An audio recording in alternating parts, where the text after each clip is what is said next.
Oke, saudara sekalian, tahap 2 dari uji kepekaan mikroba terhadap antibiotik adalah metode dilusi. Metode dilusi tabung.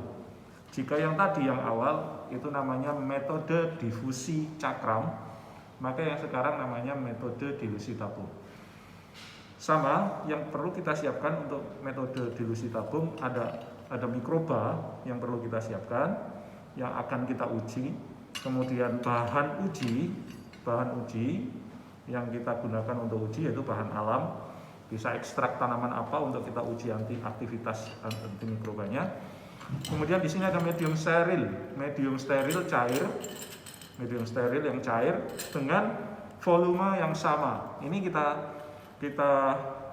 tentukan volumenya 2 ml. Baik. Kemudian setelah itu kita siapkan label berisi label ini. Nanti kita akan berikan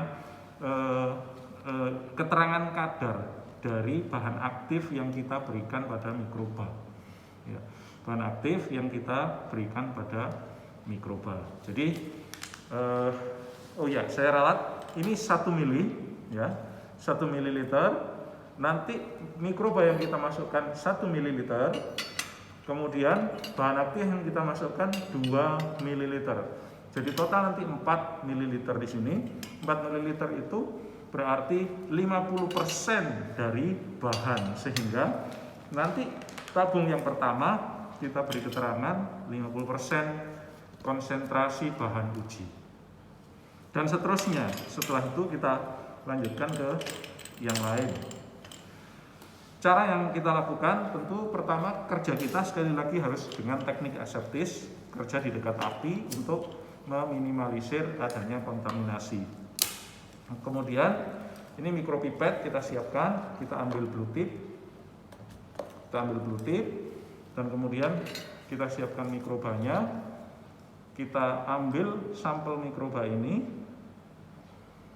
ya, sampel mikroba ini, kemudian kita letakkan pada medium cair yang sudah kita siapkan. Ya. Sekali lagi, kita kerja dengan lingkungan steril, maka ini seyogianya tertutup ya. Anggap saja ini ditutup gitu ya. Jadi setiap kali kita selesai menginokulasi, tutup, siapkan tutup. Oke. Nah, kita lanjutkan sampai ke tabung-tabung berikutnya dengan ini. Kita lanjutkan sebagaimana yang tadi. Kemudian tipnya kita lepaskan. Selanjutnya kita isi dengan bahan aktif, ya. Tentu saja ini kita beri label seperti tadi, ini 50, 25 dan seterusnya. Nah, bagaimana kita selanjutkan? Yang kedua, ini bahan aktif yang kita pakai itu kita akan masukkan dengan blue tip yang lain.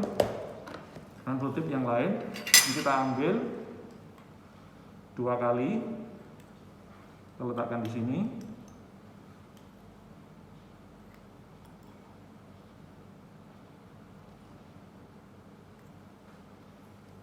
Ya.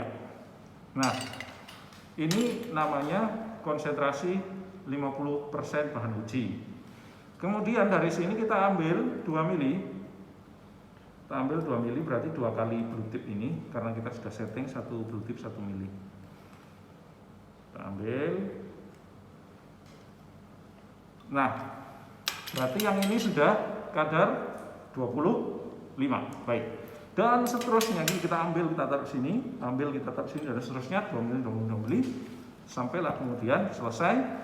Ini semuanya sudah berisi seperti ini. Nah, ya, Anda bisa lihat di sini. Mungkin Mas Rian bisa didekatkan kameranya.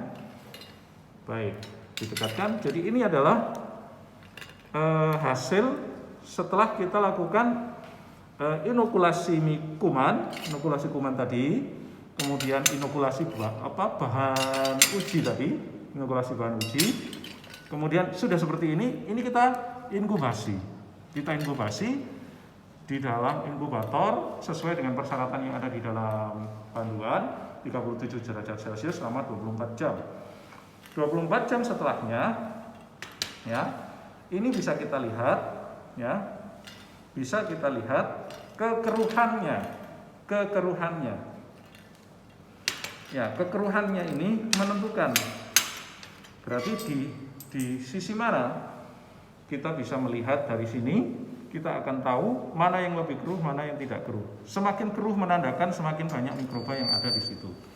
Untuk mengkonfirmasi supaya kita lebih yakin, maka uji dilusi tabung itu kita tambahkan, ya, kita tambahkan.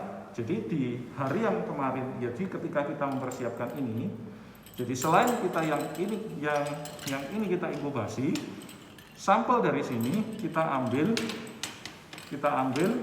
untuk kita inokulasikan di medium-medium di medium-medium nutrien agar di dalam cawan. Sama juga kemudian dari mulai kadar 50 diinokulasikan, kadar 25 diinokulasikan, kadar seterusnya diinokulasikan. Sama juga diinkubasi selama 24 jam, dan nanti Anda akan melihat pertumbuhan kuman seperti berikut ini. Nah, Anda akan bisa lihat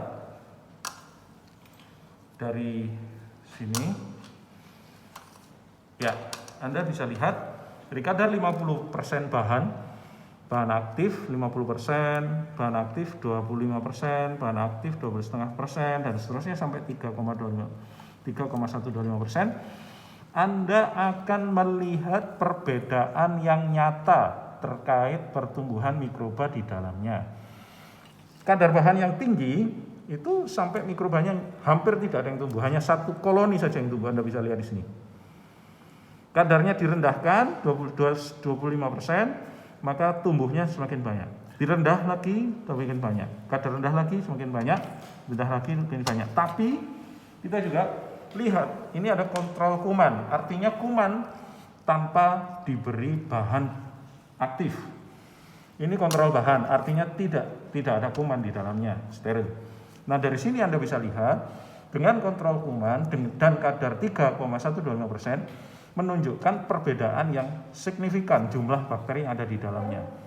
Ini menunjukkan bahwa kadar bahan 3,125% itu adalah kadar hambat minimum.